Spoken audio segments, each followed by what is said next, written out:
There's a moment in history when the unthinkable becomes reality, when someone dares to betray a ruler not just feared, but worshipped as a god. Think about that for a second. What kind of courage, or perhaps desperation, would drive a person to defy a leader believed to hold divine power, to challenge someone whose authority wasn't just political, but woven into the very fabric of the cosmos? This isn't just treason, it's an act that shakes the foundations of belief itself. And yet, across centuries and civilizations, it's happened time and again. Today, we're diving into one of history's most dangerous questions. What did it take to betray a god king? The stakes here weren't just about life and death. They were about eternity. In cultures where rulers were seen as living gods, disloyalty wasn't merely a crime against the state, it was a sin against the heavens. The punishment wasn't just execution, it was erasure from history, damnation in the afterlife, and the wrath of an entire people who believed their god-king was the bridge between earth and the divine.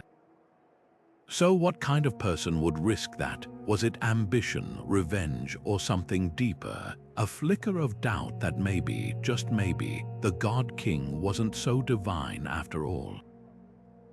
From the shadowy corridors of ancient palaces to the blood-soaked battlefields where empires rose and fell, we'll trace the stories of those who dared to betray the untouchable. You'll hear of whispered conspiracies, of alliances forged in secret, and the heart-stopping moments when a single act of treachery changed the course of history. But this isn't just about the betrayers, it's about the world they lived in, the fear they overcame, and the legacy they left behind. By the end, you'll understand not just how someone could betray a god-king, but why they would, and what it cost them to try. To grasp the gravity of betraying a god-king, we have to step into a world where politics and religion were inseparable. Imagine a ruler whose every word was considered divine law, whose face was carved into temple walls not as a mortal, but as a being who commanded the sun to rise or the Nile to flood. This wasn't just about power, it was about identity.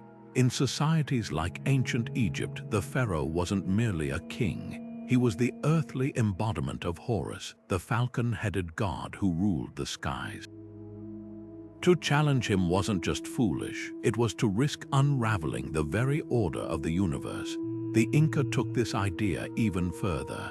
Their Sapa Inca wasn't just worshipped as a descendant of the sun god Inti. He was treated as Inti himself walking among men. His breath was sacred, his footsteps hallowed ground. And in Mesopotamia, kings like Hammurabi didn't just claim divine favor. They inscribed their laws on stone tablets as gifts from the gods, making disobedience a cosmic offense. These rulers didn't need armies to enforce loyalty, though they had them because their people genuinely believed their survival depended on the god-king's benevolence. A failed harvest or a lost battle wasn't just bad luck. It was proof the ruler's connection to the gods had weakened, and that fear kept dissent in check. Yet here's the fascinating twist. Even in these rigid systems, betrayal still happened. Why? Because absolute power doesn't erase human nature. Behind the grand temples and public proclamations, there were always courtiers who noticed the god-king bleeding like any man, priests who questioned why the immortal ruler aged just like his subjects. The veneer of divinity was powerful, but it wasn't unbreakable, and when cracks appeared, they created openings for the brave, the desperate, or the cunning to strike.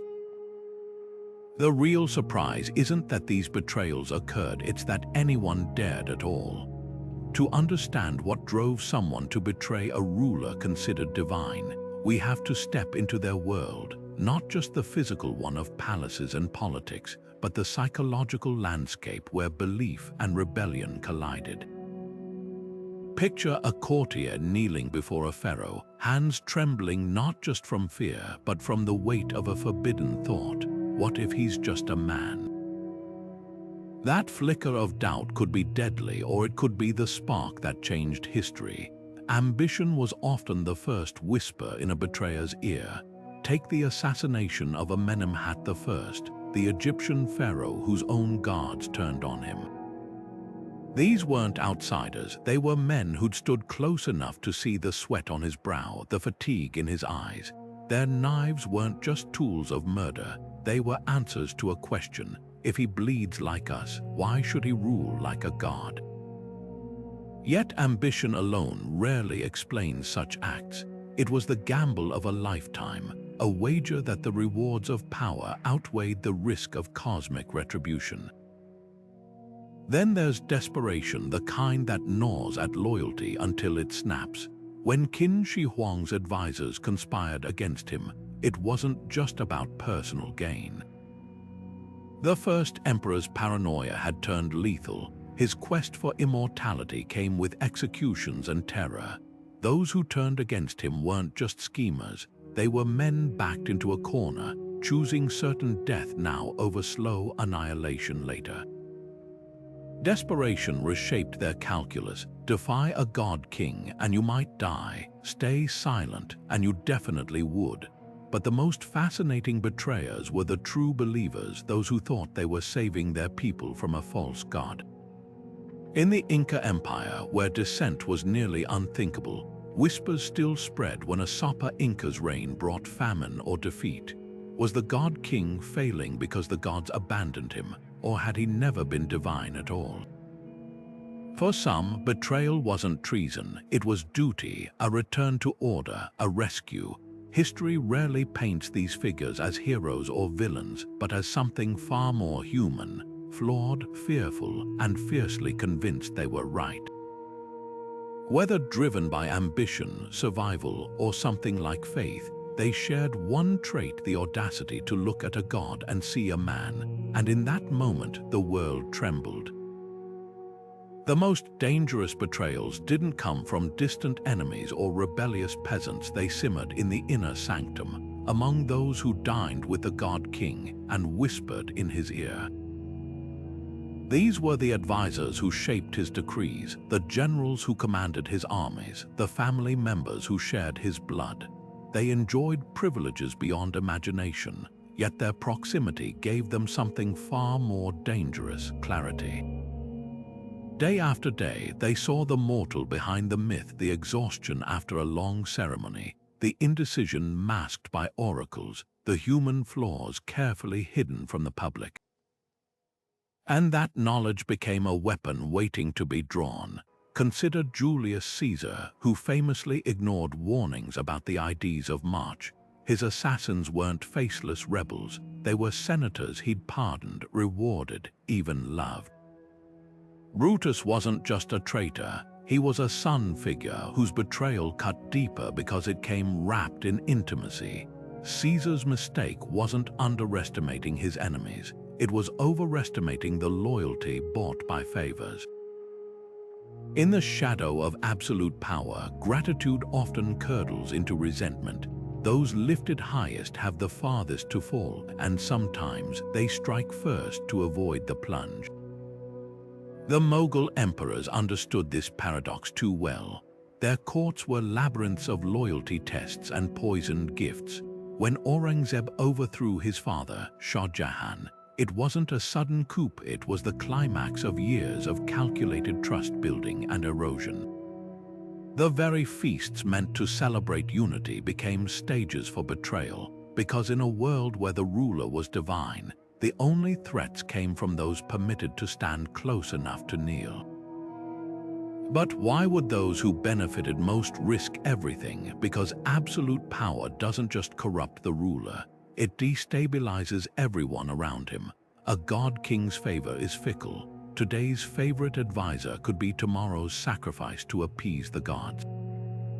Survival in such courts wasn't about loyalty, it was about anticipating shifts in the wind. And sometimes the safest move was to topple the throne before it toppled you. The cruelest irony, these betrayals often mirrored the god king's own rise. Many rulers achieved divinity by eliminating rivals, including family.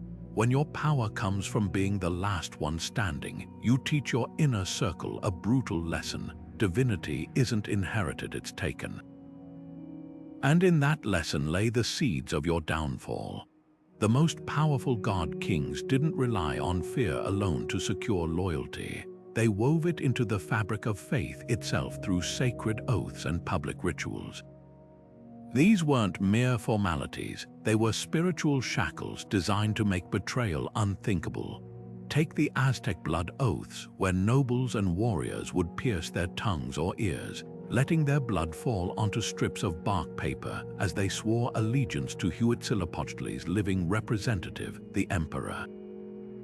To break such an oath wasn't just treason, it was an offense against the gods, a guarantee of divine punishment in this life and the next.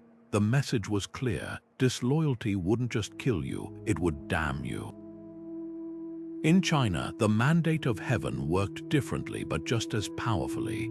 The emperor wasn't just a ruler, he was the cosmic link between heaven and earth, his authority confirmed by natural order itself. Disasters like floods or famines weren't just tragedies, they were signs the emperor had lost the god's favor, turning rebellion into a sacred duty rather than a crime. Yet even here, where the system allowed for overthrow, the act of betraying a fallen ruler carried immense risk. Would the next harvest prove your rebellion justified, or had you just angered the heavens further?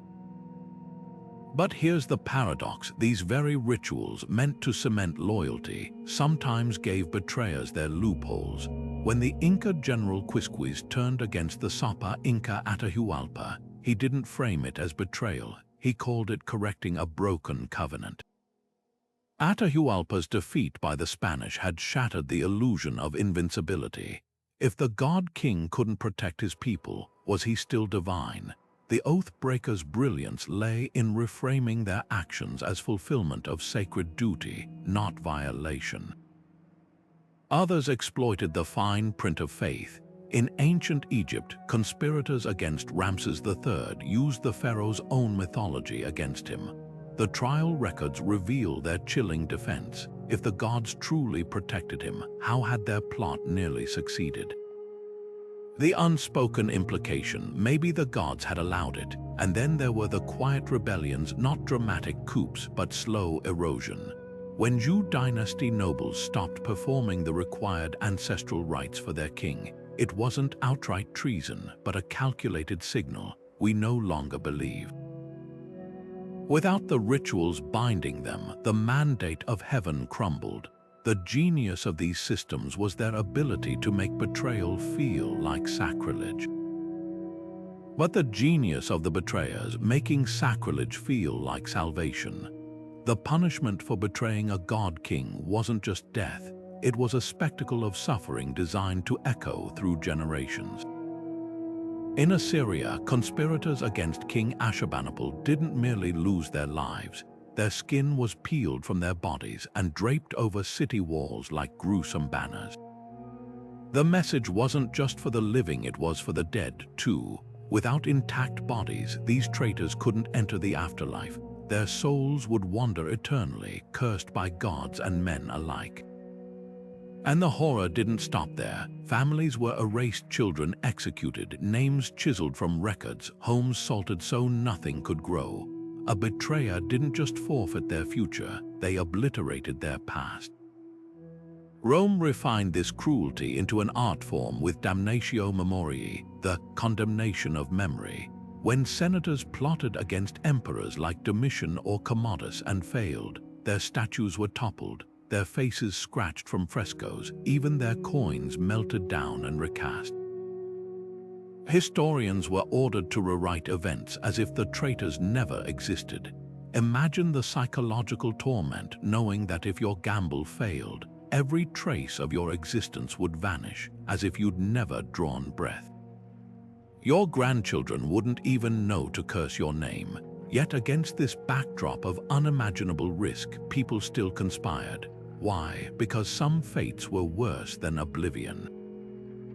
In the Aztec Empire, where dissenters were sacrificed atop pyramids, their hearts offered to the sun god, there's evidence that a few conspirators were priests themselves, men who'd presided over such rituals. They knew exactly what awaited them, yet they acted. Perhaps they'd seen one too many droughts blamed on the emperor's weakening divinity, or watched as entire villages were emptied to feed the god's hunger. When the cost of loyalty becomes unbearable, even hell seems worth the chance. Then there were those who bet on something darker, legacy. The Roman senator Cassius Chaerea, who led the plot against Caligula, didn't expect to survive. His last words were reportedly, "Strike again if you love Rome." He knew damnatio memoriae awaited, but he also knew history would remember the blow that felled a monster. Sometimes the calculus wasn't about escaping punishment, it was about making the punishment meaningless. If your name would be erased either way, why not ensure your act echoed louder than your erasure? These weren't just decisions made in shadowy backrooms. They were existential choices weighed against the certainty of suffering. To betray a god-king was to stare into the abyss and step forward anyway, not because the risk was small, but because the cost of silence had grown too great. History remembers the rare moments when betrayal succeeded not just as acts of treason, but as turning points that shattered the illusion of divinity itself. Take Akenaten, the heretic pharaoh who dared to remake Egypt's entire religious order, declaring the sun disk Aten as the sole god, with himself as its sole interpreter. For years, his power seemed unshakable. Then, suddenly, his reign collapsed. His monuments were defaced, his name erased, his capital abandoned. The details are lost to time, but the clues point to a conspiracy within his inner circle. Priests of the old gods, nobles stripped of influence, even his own wife Nefertiti, all had motives. The brilliance of their plot, they didn't just kill him, they dismantled his legacy. By framing his downfall as the will of the real gods, they turned his heresy into justification for his removal. The lesson: even a god-king's divinity could be undone if enough people stopped believing. Then there's Caligula, the Roman emperor who famously appointed his horse as consul and demanded worship as a living god. His assassination wasn't just a political act, it was a collective exhale from a society pushed to its limits. The conspirators, led by his own Praetorian Guard, didn't skulk in shadows. They struck in broad daylight in the very heart of the palace because they knew something crucial. Caligula's divinity depended on fear, and fear had curdled into contempt. When the first blade struck, no thunderbolts came from the heavens, no divine hand smote the assassins. The silence was louder than any miracle, proof that the emperor's godhood had always been a performance. These successes shared a common thread: timing. Betrayers didn't act when the god-king was strongest, but when the cracks in the facade became too wide to ignore. In Akenaten's case, it was the desperation of a people forced to abandon centuries of tradition. For Caligula, it was the moment his cruelty outweighed his mystique. The plotters didn't just exploit weakness, they weaponized disillusionment, and in doing so, they revealed the fatal flaw of divine kingship. It required absolute belief, and belief is fragile. But perhaps the most revealing case is the fall of the Aztec Emperor Montezuma II. When Cortés arrived, Moctezuma's subjects didn't rally to defend their god-king. They watched as he was captured, then stoned him to death for his weakness. The betrayals that reshape history aren't just about knives in the dark. They're about the moment a people collectively decide their god-king is just a man and treat him accordingly.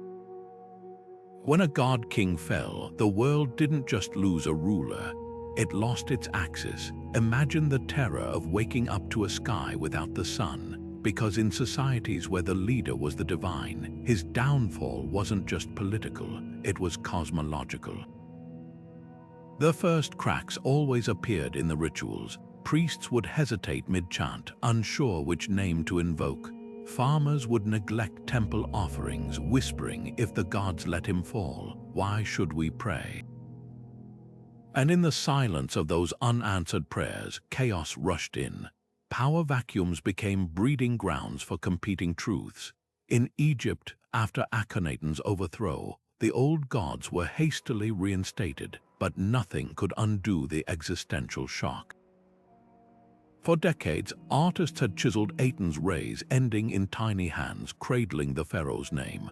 Now those hands were smashed, the sun disk erased, but you can't unsee a revelation. The priesthood might restore Ammon's statues, but they couldn't scrub away the nagging question: if one god-king was wrong, could any of them be right? Then there were the opportunists, those who saw divinity as a cloak waiting to be claimed. When the Inca emperor Atahualpa was executed by the Spanish, his brother Manco Inca initially cooperated with the conquerors, only to later lead a rebellion. His genius, framing himself not as a rebel, but as the true Sapa Inca, chosen by Inti to expel the false gods from across the sea. In the ashes of betrayal, the rules of godhood became fluid. A rebel could become a messiah if he moved fast enough, but not all transitions were so smooth. In Assyria, when Sennacherib's sons murdered him in the temple of Nisroch, the empire didn't rally behind a new god-king, it fractured. Provinces seceded, claiming their own local deities had withdrawn favor from the central throne. The myth of universal dominion crumbled into regional loyalties, proving that divine legitimacy was a fragile glue. The most fascinating aftermaths, though, were the rewritings not just of history but of cosmic order. After Rome's Caligula was stabbed 30 times, the Senate declared him never divine at all, despite his earlier deification. The same lips that had called him Jupiter on earth now condemned him as a madman. It was a masterclass in theological revision. If a god-king's death didn't bring the sky crashing down, maybe he'd never held up the sky at all. And then there were the quiet revolutions, the ones that didn't come from daggers but from disillusionment. When the Zhou kings lost the mandate of heaven, their subjects didn't just switch rulers, they reconsidered the very idea of divine right. Philosophers like Confucius began framing authority as something earned through virtue, not bloodline. 1,000 years of tradition unraveled not with a coup, but with a question: what if heaven's favor isn't inherited but chosen? These aftermaths reveal an uncomfortable truth. God-kings didn't fall because people stopped fearing them. They fell because people started thinking. And once that spark of doubt was lit, no amount of ritual could extinguish it. The real betrayal wasn't the act that toppled a throne. It was the moment a society realized thrones were made by hands, not gods. Betraying a god-king demanded more than courage, it required cunning. The tools of treason were as varied as the cultures that birthed them, each method tailored to exploit the unique vulnerabilities of divine rule. Poison, for instance, wasn't just a silent killer, it was a blasphemer's weapon, turning the god-king's own body against him. The Borgia's infamous cantarella, an arsenic-laced concoction disguised as sacramental wine, wasn't merely murder. It was theater, a grotesque parody of communion where the divine ruler choked on his own holiness. And in Byzantium, Empress Theodora's enemies claimed she kept a cabinet of potions, not just to eliminate rivals, but to make their deaths look like divine retribution. A feverish sweat, a sudden collapse, these could be framed as the gods withdrawing their favor, turning assassination into apparent prophecy. Yet poison was crude compared to the subtler art of propaganda. When Hatshepsut, Egypt's female pharaoh, vanished from history, it wasn't just her statues that were defaced, it was her story. Later pharaohs chiseled away her cartouches and erased her expeditions, not because they feared her military might, but because her success undermined the myth of male divinity. A woman ruling as Horus incarnate, unthinkable. By rewriting her reign as an aberration, her successors didn't just kill her memory, they weaponized tradition against her. Even oracles, those sacred channels to the gods, became tools of betrayal. The priests at Delphi were masters of ambiguity, their prophecies carefully worded to nudge history in desired directions. When King Croesus of Lydia asked if he should attack Persia, the oracle replied he would destroy a great empire, neglecting to specify which one. Such manipulations weren't just clever wordplay, they were theological sabotage, turning divine authority against itself. If the gods' own messengers could be co-opted, what else was negotiable? Then there were the social poisons rumors that spread like rot through a kingdom. In the Inca Empire, where the Sapa Inca's health was a state secret, whispers of his weakness could trigger panic. A well-placed lie about failing harvests or ominous omens didn't just undermine the ruler, it eroded the people's faith in the cosmic order he embodied. By the time the truth surfaced, the damage was often irreversible. Technology, too, played its part. The invention of sealed letters let conspirators communicate under the noses of royal spies, while advances in metallurgy made daggers sharper and deadlier. But the most powerful tool was always psychology. The best betrayers understood that toppling a god-king wasn't just about removing the man, it was about dismantling the aura around him. A well-timed eclipse, a staged miracle failure, or even a strategic retreat in battle could plant the seed of doubt. And once that seed took root, even the most devout followers would start to wonder, if he's truly divine, why does he bleed like the rest of us? The genius of these methods lay in their deniability. Unlike a sword thrust, which left no question of intent, a whispered rumor or rigged omen could always be blamed on chance or the gods' whims. In a world where divinity was performance, the most effective betrayers were those who understood the stage. Religion could turn betrayal into sacred duty with terrifying ease. The same belief system that propped up god-kings also contained loopholes, ways for rebels to claim they weren't overthrowing divinity, but defending it. Consider Akenaten's priests who watched as their temples were shuttered and their gods declared obsolete. To them, removing the heretic pharaoh wasn't treason, it was a crusade. They didn't see themselves as assassins, but as instruments of Ammon's wrath, restoring cosmic balance one chisel stroke at a time. Their genius framing their coup not as rebellion, but as revelation proof that the true gods had withdrawn their favor from a false prophet. This theological judo wasn't unique to Egypt. In Japan, when Emperor Go-Daigo was betrayed by Ashikaga Takoji, the warlord didn't just seize power, he staged an elaborate ceremony where priests declared he now held the mandate of heaven. The message, the gods hadn't abandoned the emperor, they'd switched sides. By wrapping his ambition in sacred ritual, Takoji transformed a military defeat into a spiritual transfer of authority. The people didn't mourn a fallen god-king, they bowed to a new one, yet the boldest religious justification came from the Aztecs. When Moctezuma's own nobles turned against him during Cortés' invasion, they didn't cite politics, they cited prophecy. Ancient texts had foretold the return of Quetzalcoatl, the feathered serpent god. By stoning their emperor for his hesitation, they weren't committing regicide, they were fulfilling destiny. Their betrayal became an act of devotion, ensuring the god's plan unfolded as written. But the most chilling twist, sometimes the god-kings themselves invited their downfall.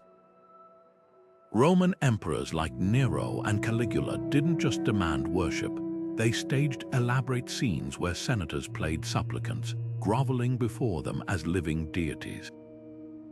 This wasn't just megalomania, it was a test. Every forced oath, every humiliating act of reverence was designed to expose who truly believed and who was waiting for their moment to strike. The emperor's new divinity was a fragile mask. Their mistake was thinking fear could keep it glued on forever. What made these religious rebellions so potent was their duality.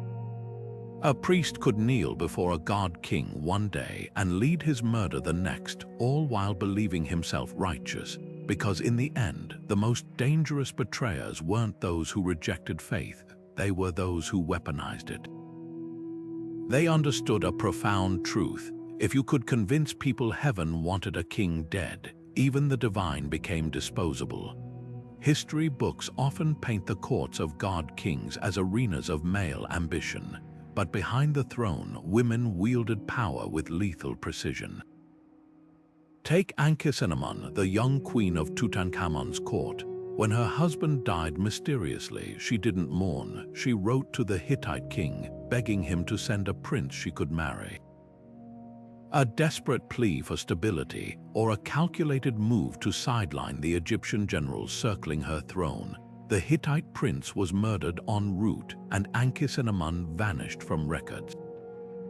But her audacity reveals a truth. Royal women weren't just pawns. They were players who understood that in a world where men claimed divinity, influence flowed through quieter channels. A whispered suggestion, a strategic marriage, a cup of wine poured at the right moment.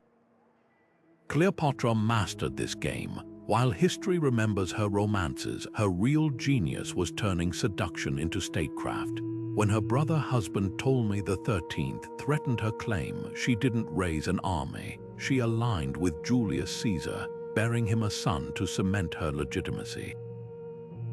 Later, with Mark Antony, she didn't just share a bed. She funded his wars and positioned herself as Isis incarnate, blending political alliance with divine theater. Her downfall wasn't lack of skill, it was betting on the wrong Roman. But for decades, she outmaneuvered emperors by making them believe her power was personal, not political. Then there were the women who worked in shadows. In the Mughal courts, Nur Jahan didn't just advise her husband Emperor Jahangir. She issued decrees under his name, controlled the treasury, and even had coins struck with her titles.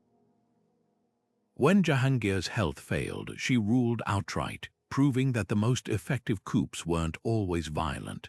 Sometimes they unfolded as a slow transfer of trust, until the court forgot where the emperor's will ended and hers began.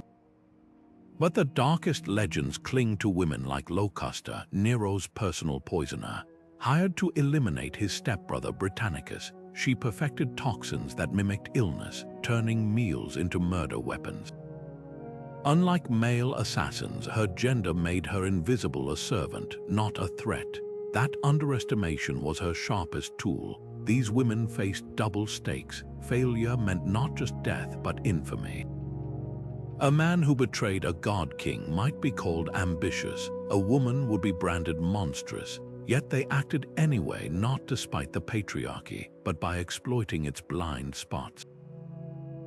When history refused them the sword, they reached for the needle, and sometimes the smallest prick brought empires to their knees. Even gods couldn't fill empty stomachs. For all the grand temples and divine decrees, the loyalty of a starving populace had limits, and shrewd betrayers knew exactly how to exploit that. When the Nile's floods failed in ancient Egypt, no amount of pharaonic propaganda could turn dust into grain. The same peasants who knelt before statues of Osiris now whispered that their god-king had lost favor with the very forces he claimed to command. Bread riots weren't just protests, they were theological crises. If the pharaoh couldn't ensure harvests, was he truly Horus incarnate, or just a man who'd overpromised? Taxes became another crack in the divine facade. The Inca Empire's Mythos system demanded labor as tribute, with entire villages drafted to build terraces or roads for the Sapa Inca. But when drought struck and the state still demanded its share, resentment festered.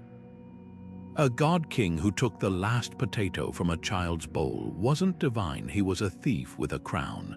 Rebellions often began with quiet refusals, a missed tax payment here, a lost shipment of goods there.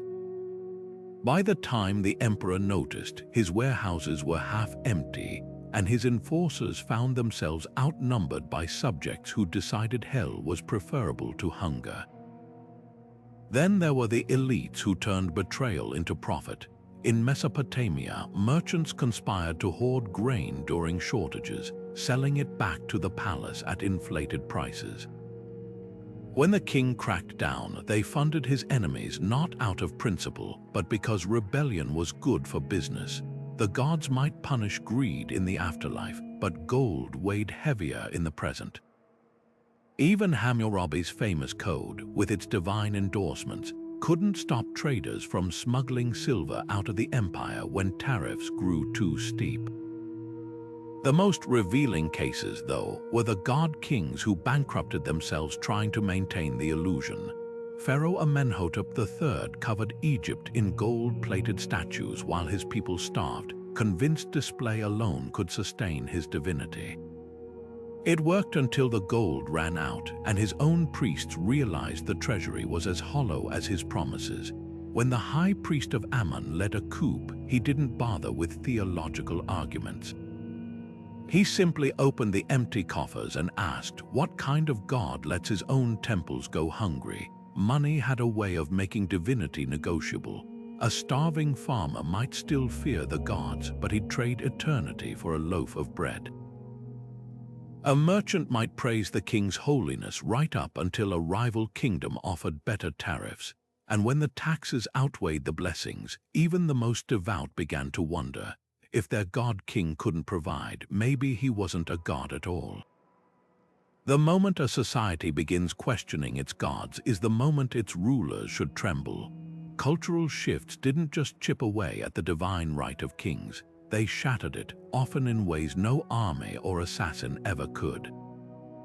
Take the Renaissance, when Europe's rediscovery of classical philosophy turned the world upside down. Suddenly, scholars weren't just reading Plato for dusty debates.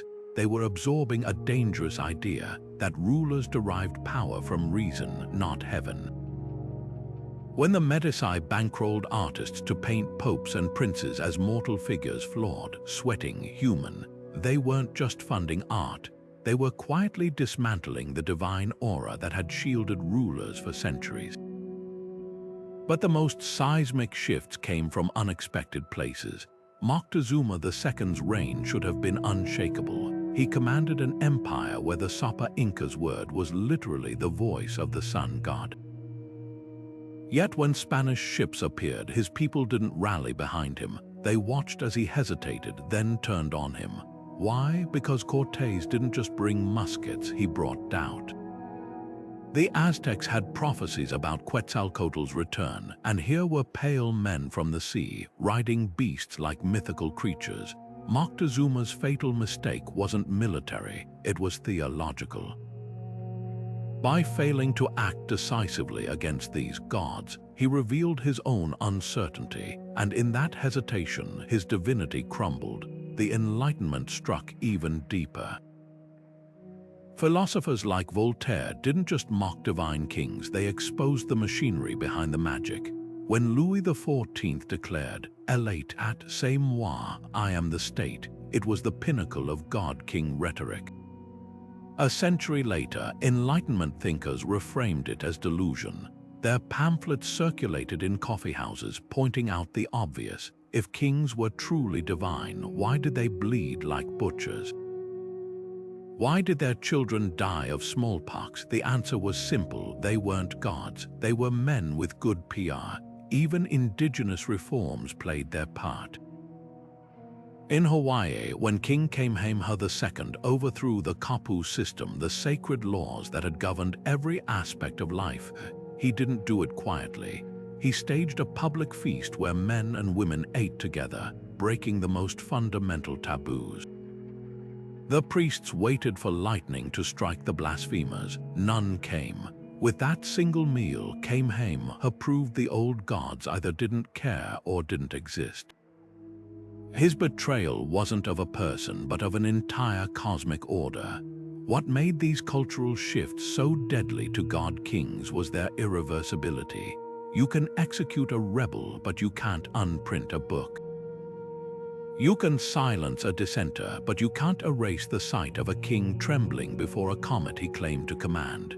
Once people began seeing rulers as mortals, fallible, replaceable, the spell was broken. And from that moment on, every crown sat a little less securely. Every betrayal that followed wasn't just an act of treason, it was the inevitable result of a world waking up. The most dangerous weapon against a god king wasn't a blade or a poison, it was a whisper. Long before hashtags and viral posts, betrayers mastered the art of shaping public perception, turning reverence into ridicule with nothing more than carefully planted rumors. Take Nero, whose descent from beloved emperor to despised tyrant wasn't just the work of his cruelty, it was the result of a relentless propaganda campaign. Stories spread of him fiddling while Rome burned, a symbol of callous indifference. Never mind that the fiddle didn't even exist in ancient Rome, or that Nero actually organized relief efforts. The narrative stuck because it tapped into something deeper, the fear that a ruler who claimed divinity might just be a monster in a crown. Louis XVI faced a similar fate. By the time the French Revolution erupted, pamphlets had already reduced him to a bumbling fool, his every misstep exaggerated into proof of divine abandonment. Caricatures showed him as a pig wearing royal robes, his weakness framed not just as incompetence but as sacrilege. These weren't just insults, they were theological attacks. If a king ordained by God couldn't govern, maybe the problem wasn't the man but the very idea of his divinity. The methods were surprisingly modern. In ancient Persia, conspirators against King Bardia used what we'd now call a false flag operation. They disguised a lookalike as the king, then had him commit public blasphemies, drinking in temples, mocking the gods, before revealing the imposter and claiming the real Bardia had been murdered months earlier. The message, the man they'd worshipped, wasn't just flawed, he'd never existed. Overnight, loyalty turned to outrage, and the coup leaders became heroes for exposing the fraud. Even religious texts became tools of character assassination. When Hatshepsut's successor erased her legacy, he didn't just chisel away her images, he rewrote official histories to paint her as a power-hungry usurper rather than Egypt's most successful female pharaoh. By reframing her reign as an aberration, he turned her achievements into crimes, making her seem unnatural in the eyes of both gods and men. The brilliance of these campaigns lay in their subtlety. They didn't just attack the ruler, they attacked the idea of the ruler. A god-king's power relied on collective belief, and once that belief cracked, everything else crumbled with it. Whether through satirical plays in Athens or whispered prayers in the Forbidden City, the pattern held. To unmake a deity, you didn't need lightning, just doubt spread patiently until the people started seeing a man where they'd once bowed to a god. The moment the blade fell, the betrayer's real trial began, not in the throne room but in the quiet of their own mind. To kill a god king wasn't just an act of violence, it was a theological explosion. If the ruler had truly been divine, what did that make the hand that struck him? Brutus, moments after Caesar's assassination, reportedly collapsed under the weight of this paradox. He'd justified the murder as saving Rome from tyranny, but the blood on his hands refused to wash away so cleanly. The crowd outside didn't cheer or riot, they stood silent, staring at the assassins with something worse than anger, uncertainty. By killing a man half the empire worshipped as a god, had Brutus committed sacrilege or exposed a lie? This dilemma haunted every successful regicide. In the Aztec world, where emperors were seen as living conduits to Huitzilopochtli, the warrior priests who overthrew weak rulers faced a chilling question. If the god king's death didn't bring the sun crashing down, had they just proven the gods didn't care? Or worse, that they didn't exist? Some conspirators tried to sidestep the crisis by installing puppet rulers, claiming the new figurehead was the true divine vessel. But the people weren't fools. They'd seen the old god king bleed like a butchered deer. No amount of coronation rituals could unsee that. Others embraced the contradiction. When the Roman general Otho helped overthrow Emperor Galba, he didn't bother with divine pretenses. He marched into the Senate and declared power now belonged to whoever dared take it. The message was revolutionary. Divinity wasn't inherited or bestowed, it was seized. Yet even Otho couldn't escape the spiritual fallout. Days after his coup, astrologers warned him the stars predicted his own violent end. He laughed until his enemies surrounded him months later, and he chose suicide over capture. Had the universe punished his hubris, or was it just bad luck? The line between cosmic justice and coincidence blurred dangerously. The most tragic figures were those who genuinely believed they were doing holy work. Japan's 47 Ronin, who avenged their dishonored lord by slaying the shogun's official, didn't see themselves as traitors. They were fulfilling sacred Bushido code. Yet their act forced a bitter reckoning. If their vengeance was righteous, why did the shogun order them to commit seppuku? Divine justice, it seemed, depended entirely on who held the sword. Perhaps the deepest wound was the one left on history itself. Every successful betrayal forced societies to rewrite their myths. When Cromwell's forces executed Charles I, they didn't just kill a king, they shattered 1,000 years of belief in the divine right of monarchs. The trial was a masterstroke of psychological warfare. By putting Charles in the dock like a common criminal, they made the unthinkable mundane. No lightning struck the courtroom. No angels intervened, just a man in a scratchy wig signing a death warrant. And in that quiet, something profound shifted, not in the heavens, but in the minds of everyone watching. The betrayer's curse was this: in proving the god king mortal, they didn't just dethrone a ruler, they unraveled the story that held their world together. And whether they climbed onto the vacant throne or vanished into exile, they could never escape the question their act had planted in every heart. If gods could fall, what else might be possible? The story of Montezuma's fall isn't just a tale of conquest, it's a masterclass in psychological warfare. When Cortés landed on the shores of Mexico in 1519, he didn't just bring soldiers and steel, he carried something far more dangerous: the power of myth. The Aztecs had long awaited the return of Quetzalcoatl, the feathered serpent god, prophesied to arrive from the east in a year matching Cortés' arrival. The Spanish conquistador, with his pale skin, strange armor, and towering ships, fit the description eerily well. Montezuma, ruler of an empire that stretched across Mesoamerica, found himself trapped in a nightmare of his own theology.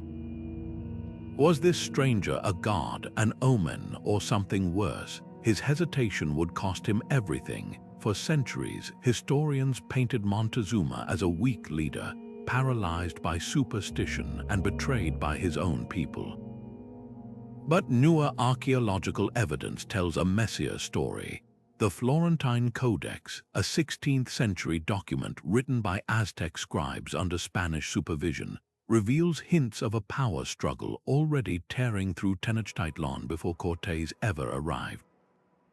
Montezuma wasn't just facing foreigners, he was ruling over a fractured nobility, where rival factions saw the Spanish invasion as an opportunity to settle old scores.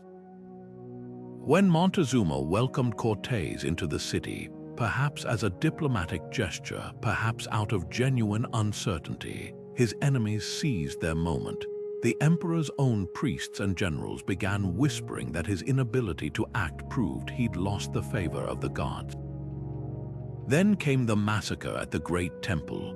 While Cortés was away, his lieutenant Pedro de Alvarado ordered the slaughter of unarmed Aztec nobles during a religious ceremony. The streets ran red, and the people's fury turned not just toward the Spanish, but toward Montezuma himself. Why hadn't their god-king protected them? Why did he stand idle while foreigners desecrated their holiest site?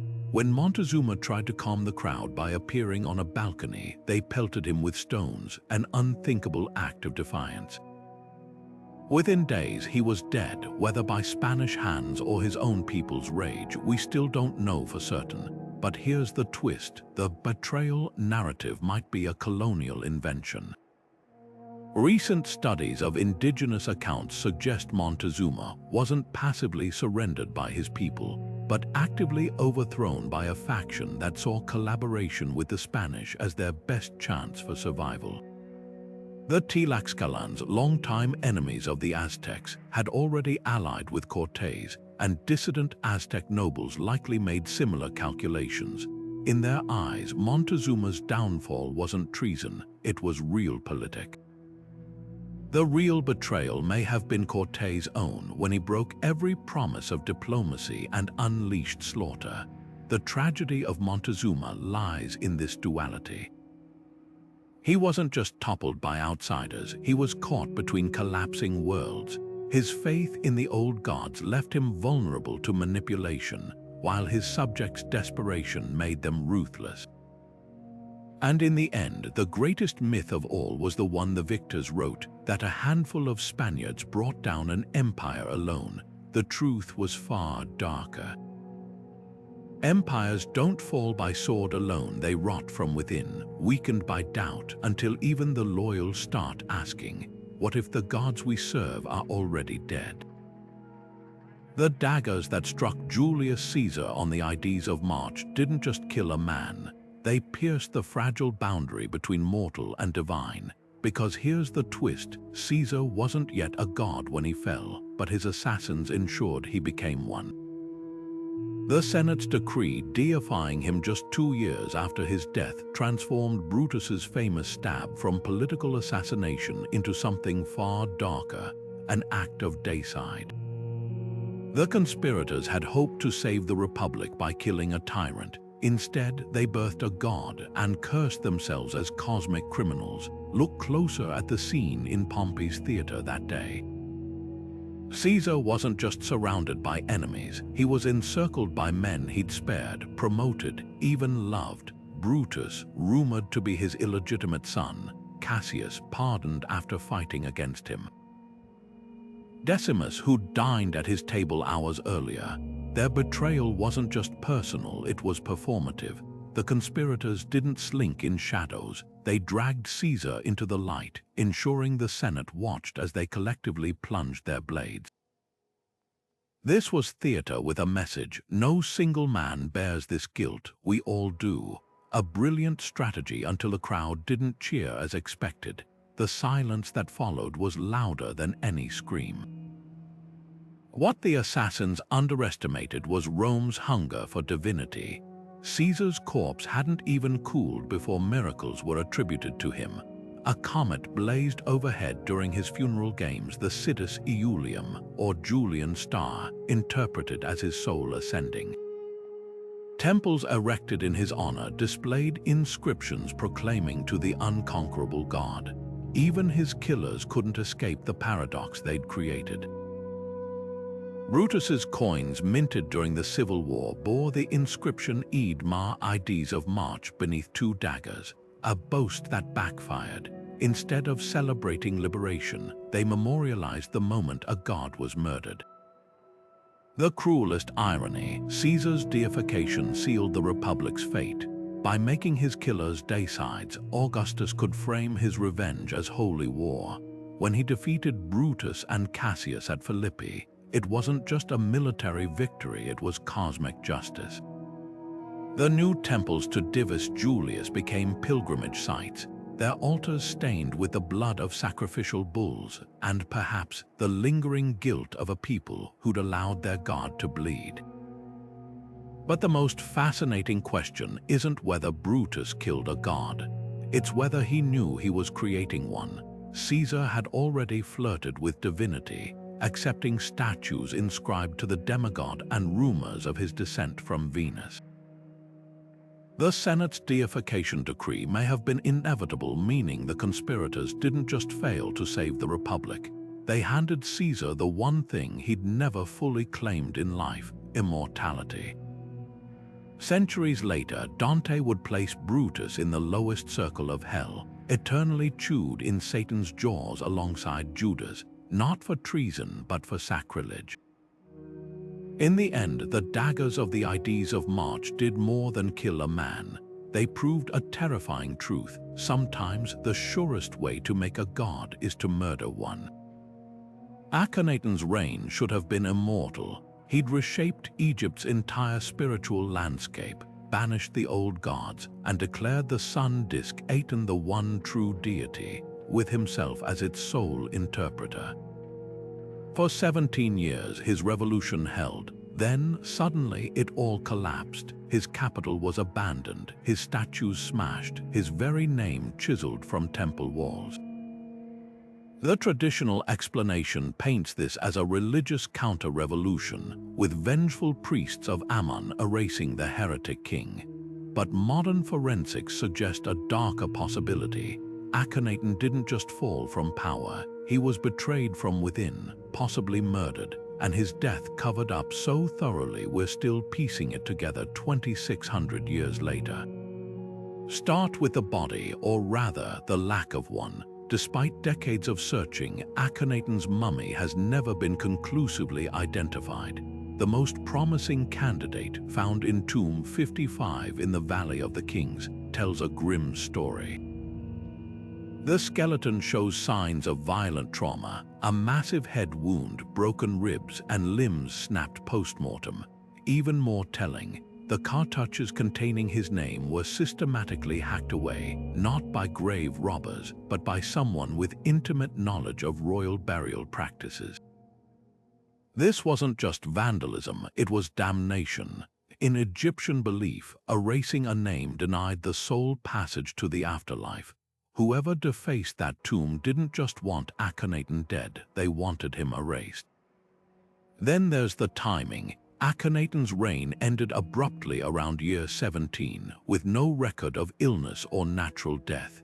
His probable successor, Smenkhkare, ruled for less than a year before vanishing too, while young Tutankhamun, likely Akhenaten's son, ascended the throne under the guidance of powerful advisors.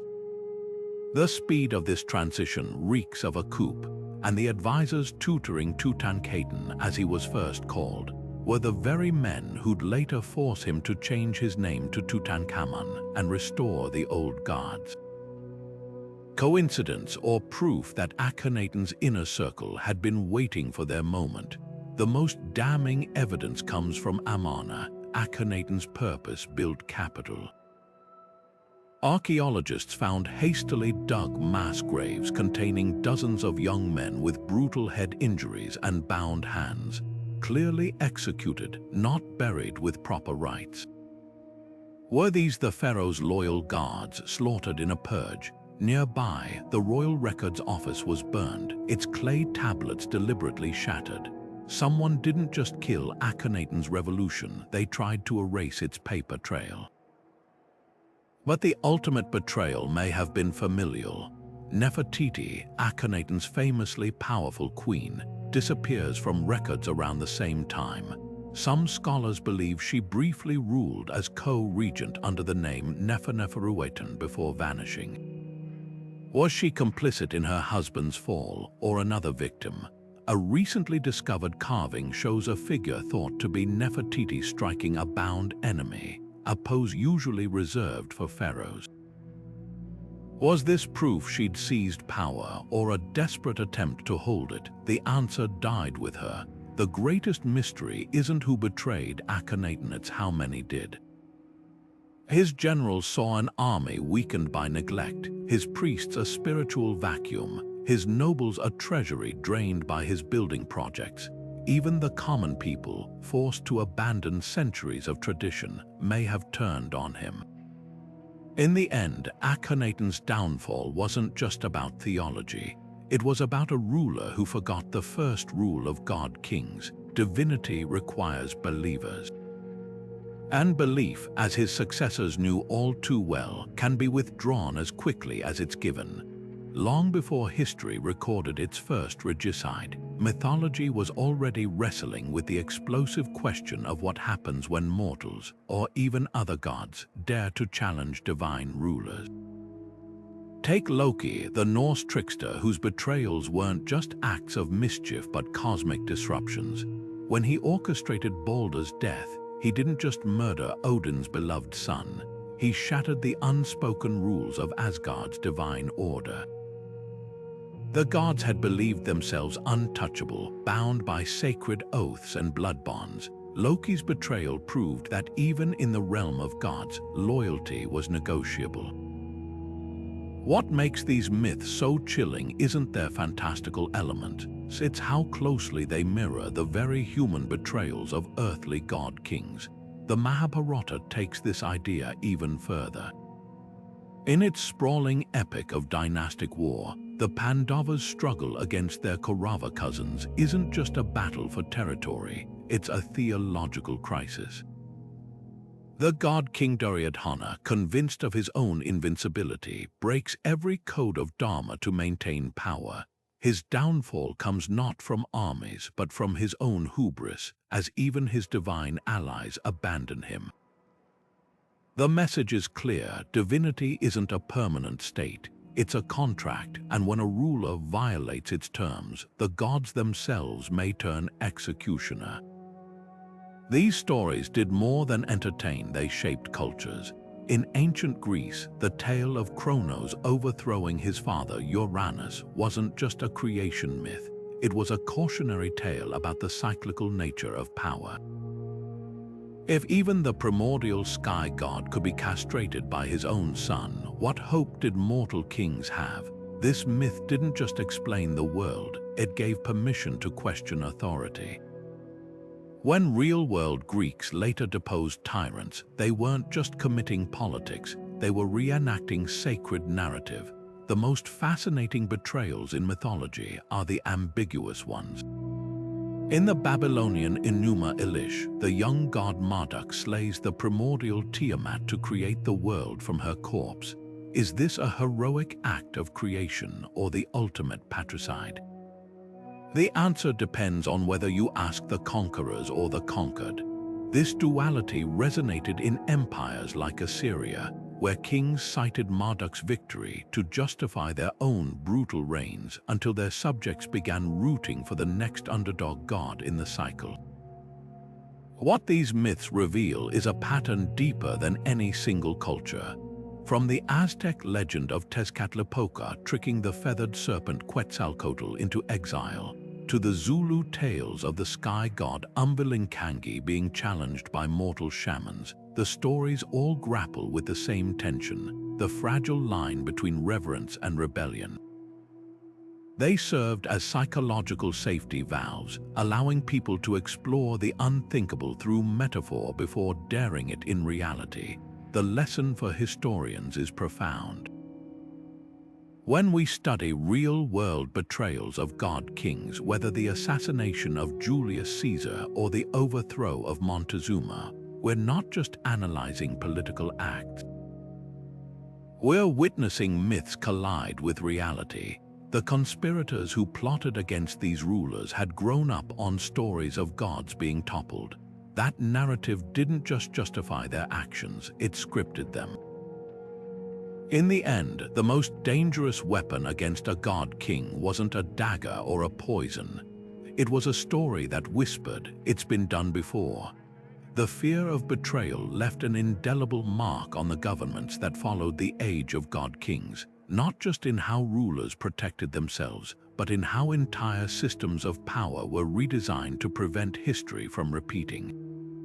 Take Stalin's Great Purge in the 1930s, a chilling echo of ancient paranoia. Like the pharaohs who wiped traitors' names from monuments, Stalin airbrushed disgraced comrades from photographs, rewriting history in real time. But his purges went further, fueled by the same dread that haunted god kings. If even your closest allies could turn, trust itself became a liability. The NKVD didn't just hunt enemies, it manufactured them because in a system built on absolute power, suspicion was the only safe reflex. Yet not all rulers responded with terror. Some, like England's post-Cromwell monarchy, learned a different lesson. Divinity could be downsized. The Glorious Revolution of 1688 didn't just replace a king, it redefined kingship itself. William and Mary accepted a Bill of Rights that made their rule conditional, a stark departure from the divine right claimed by their predecessors. The message was clear. After centuries of god kings falling to betrayal, the smartest survival strategy was to stop claiming divinity altogether. Constitutional monarchies didn't emerge from idealism.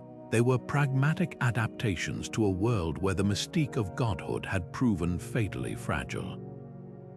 Even republics carried the scars of these ancient betrayals. America's founding fathers, steeped in stories of Caesar and Cromwell, designed checks and balances specifically to prevent any leader from amassing godlike power.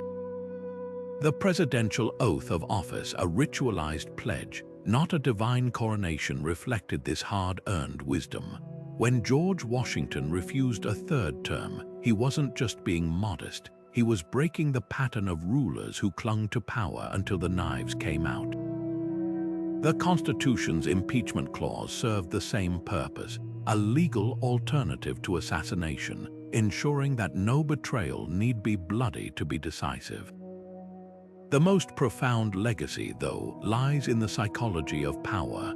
Modern leaders might not claim descent from sun gods, but they still grapple with the same existential fears. Surveillance states, loyalty oaths, even today's cults of personality, these aren't new inventions. They're the spiritual heirs of the blood oaths and damnatio memoriae wielded by ancient regimes. The difference: today's tools are digital. China's social credit system and algorithmic policing don't just punish dissent, they preempt it, much like Aztec priests scanning for omens of disloyalty. But here's the twist: the shadow of betrayal also birthed democracy's brightest ideals. The Magna Carta, the Enlightenment, even the Arab Spring, all drew strength from the same realization that toppled god kings.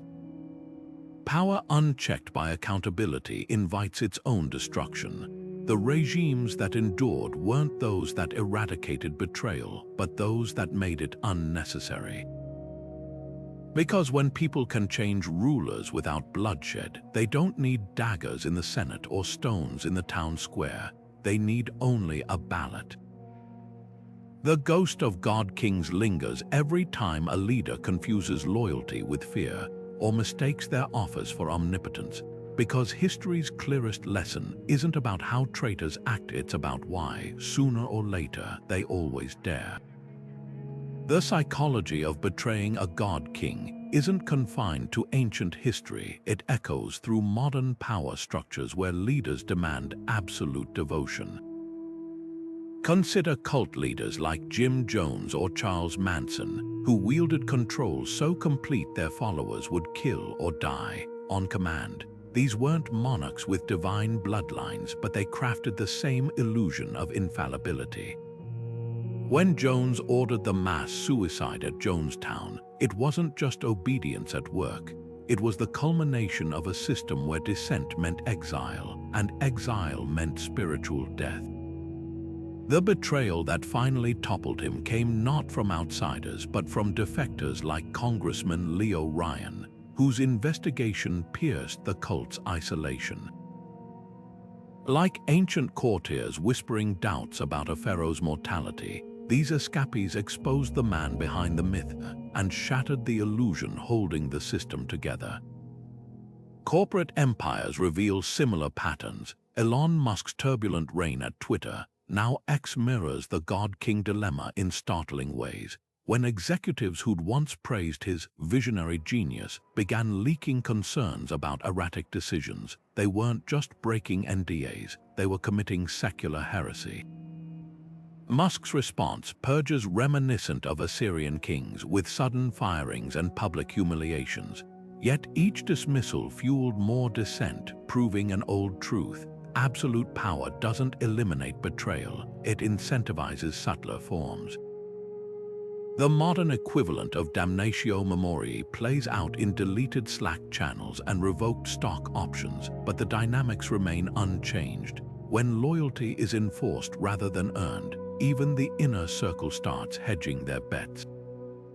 Dictatorships offer the clearest parallels. North Korea's Kim dynasty doesn't just rule, it sanctifies, with state media claiming supernatural origins and divine wisdom. When Kim Jong-un executed his uncle Jang Song-theek in 2013, the charges included gnawing at the unity of the party, in other words, questioning the God King's infallibility. The execution footage showing Jang dragged away by guards served the same purpose as Assyrian reliefs of flayed traitors, a visceral warning that betrayal carries cosmic consequences. Yet even here cracks appear. The growing black market along the Chinese border thrives because ordinary North Koreans have started prioritizing survival over ideology. Like starving peasants in ancient Egypt, their quiet defiance isn't rebellion. It's the first step toward disbelief. Even technology has transformed, not eliminated, these dynamics. Social media algorithms create modern-day oracles where influencers and politicians cultivate godlike followings. When a celebrity's carefully curated image collapses, think of Kanye West's anti-Semitic spiral or Andrew Tate's legal battles. The fallout mirrors ancient coups.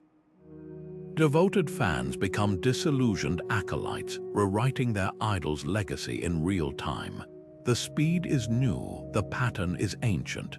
A tweet replacing a chiseled inscription changes little. Both are tools to build up and tear down would-be deities.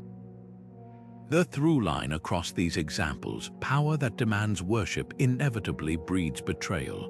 Whether in a boardroom or a jungle compound, the moment followers see the leader as human, flawed, vulnerable, replaceable, the spell breaks. And history suggests no amount of purges, propaganda, or punishment can glue that mask back on once it starts to slip. The god kings of old understood this instinctively. Modern leaders dismissing their lessons do so at their peril.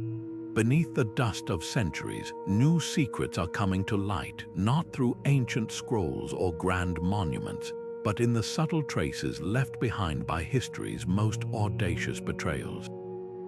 Recent archaeological breakthroughs are peeling back layers of deception, revealing how plots against god kings were far more intricate than we ever imagined. Take the discovery of a hidden tunnel beneath the Temple of Ammon at Karnak.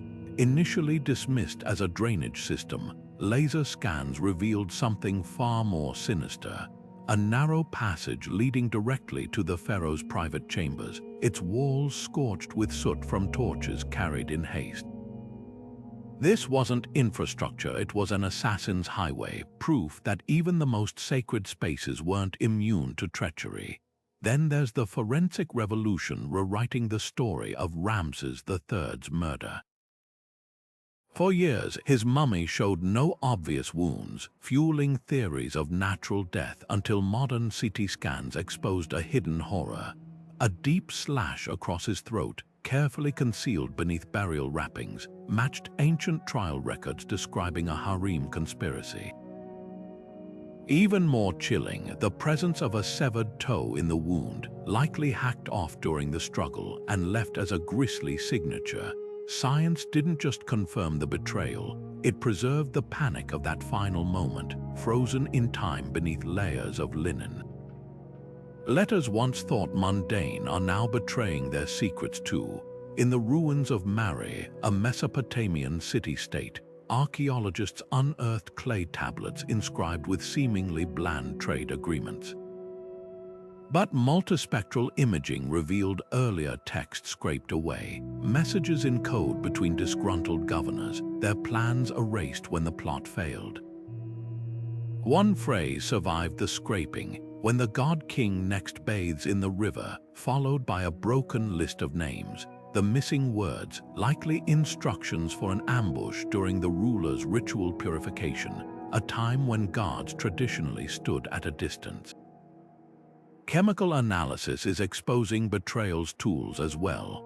Residue on drinking vessels from the Shang dynasty palace contained traces of aconite, a poison so lethal it was nicknamed the Queen of Poisons in ancient Chinese texts.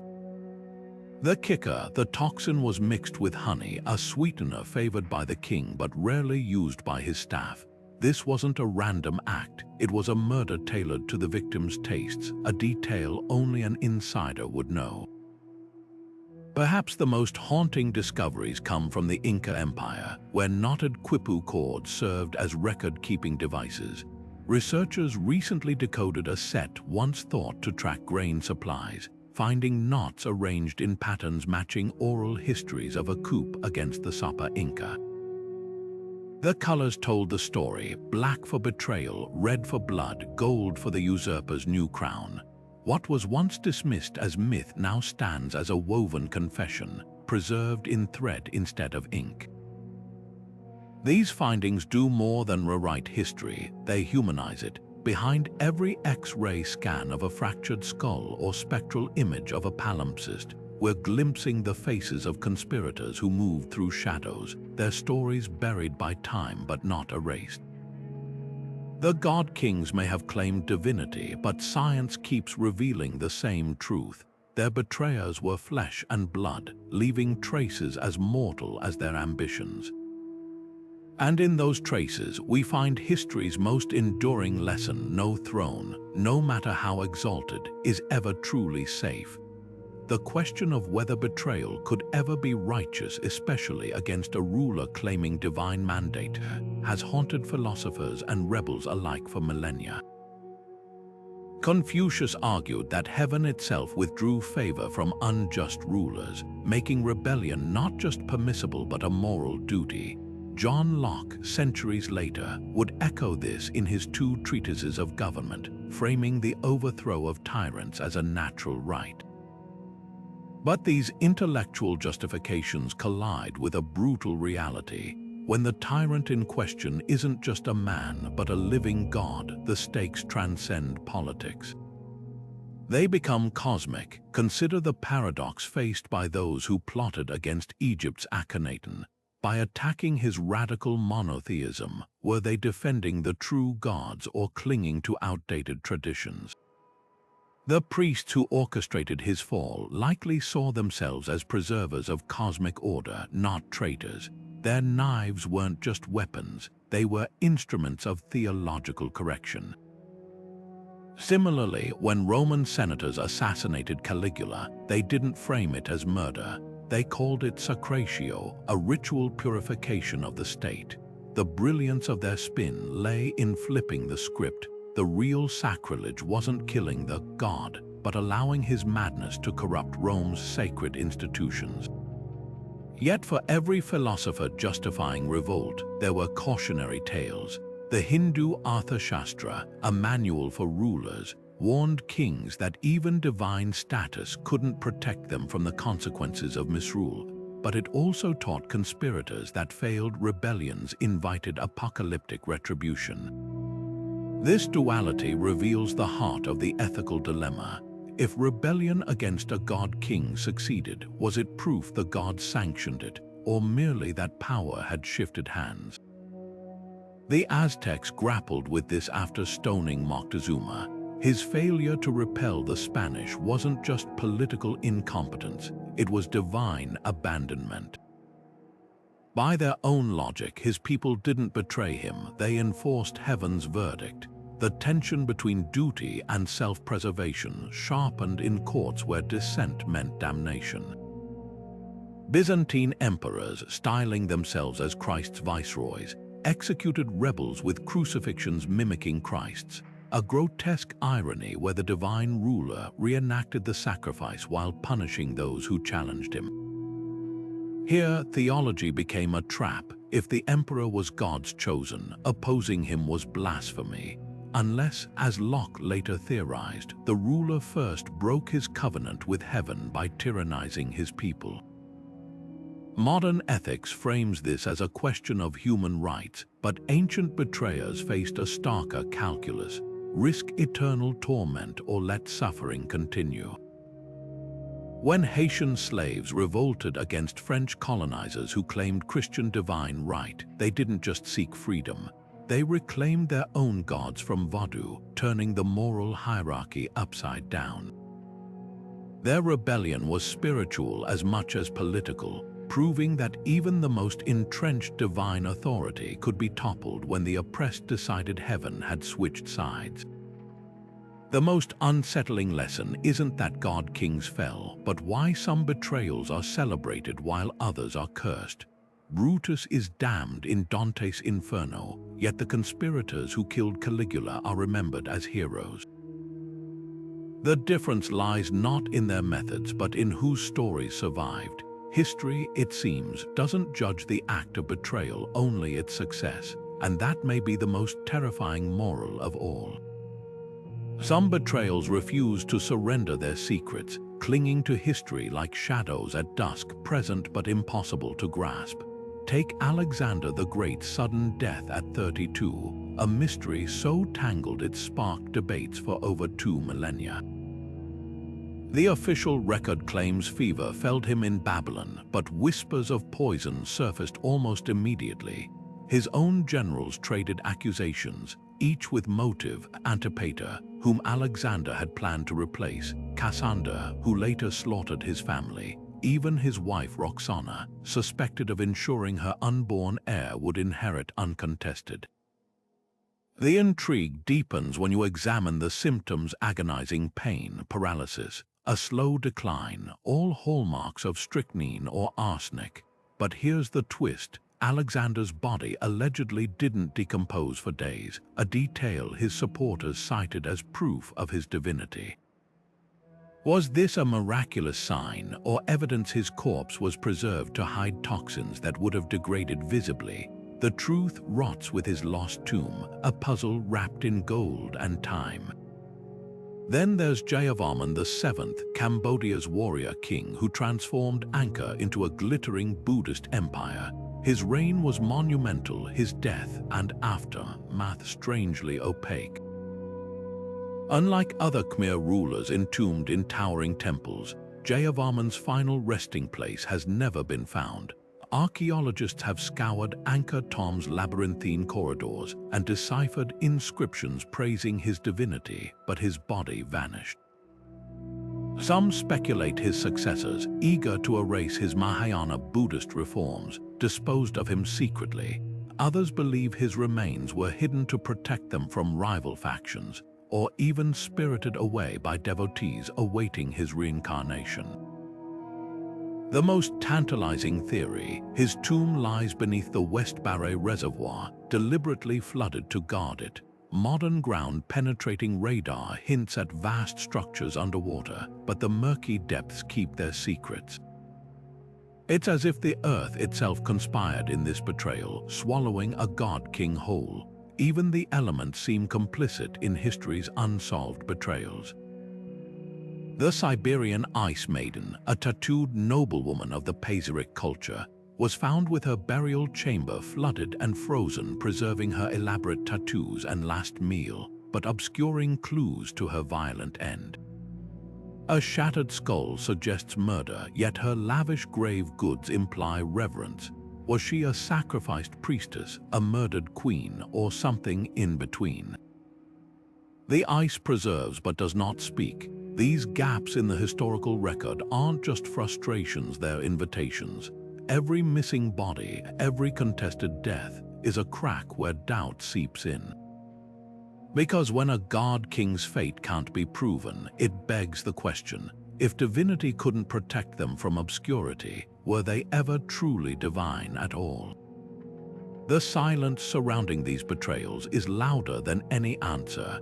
echoing with the unsettling truth that some mysteries refuse to kneel before our curiosity. The image of the betrayer has always been a mirror held up to society's deepest fears and secret fascinations. Judas Iscariot, immortalized in frescoes with his lips pressed to Christ's cheek, became the ultimate archetype, not just a traitor, but a warning. Medieval artists painted him with a darkened halo, his face twisted in agony even before the noose tightened, as if his very flesh rebelled against his sin. Yet in some Eastern Orthodox traditions, Judas is depicted with an unsettling ambiguity, his betrayal framed as a tragic necessity to fulfill divine will. This duality reveals a truth. How we portray betrayers says less about their acts and more about our own relationship with power. Cinema has amplified these contradictions. Think of Scar in The Lion King, whose theatrical villainy, complete with shadowy alliances and a song about murder, echoes the over-the-top betrayals of Elizabethan drama.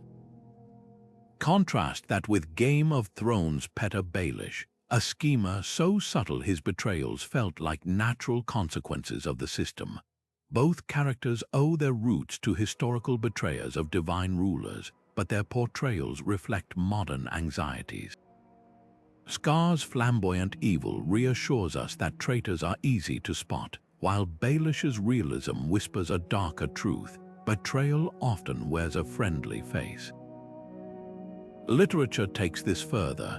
Shakespeare's Macbeth transforms a regicide into a psychological horror story, where the real tragedy isn't the murdered king but the betrayer's unraveling mind.